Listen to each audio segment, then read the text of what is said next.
Kita ni surat ni ada dua soalan. Satunya, kita semaya jamak qasar di atas kereta api atau kapal terbang. Adakah mesti dada kita menghadap kiblat mulai daripada takbiratul ihram sehingga salam? Jika ada satu ketika tiada menghadap kiblat, adakah semaya kita itu wajib i'adah atau tidak? Itu soalan. Soalan yang kedua, kita niat semaya jamak takhir, tiba-tiba kita semaya jamak takdim. Adakah sah semaya itu?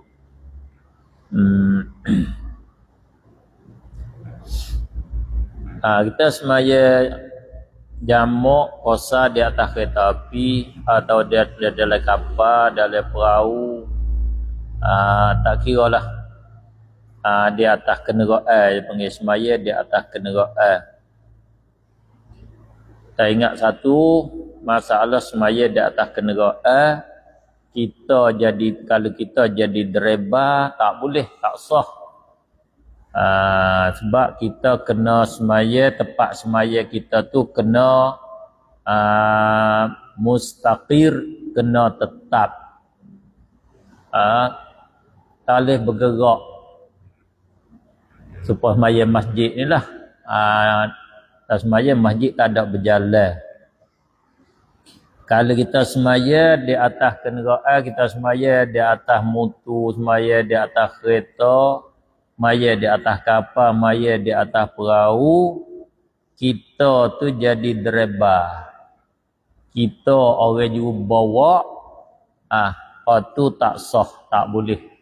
Kita kena beradu kereta kita, kereta duduk dia, break, semaya atas kereta ataupun terus semaya di bawah. Sebab apa?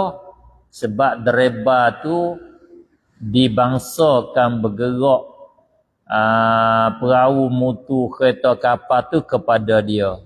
Duk bergerak perahu, bergerak kapal tu panggil dia. Dia yang duk menggerakkan. Nama dia orang bergerak, nama dia. Maya dia tak tetap. Tak tetap tu tak sah.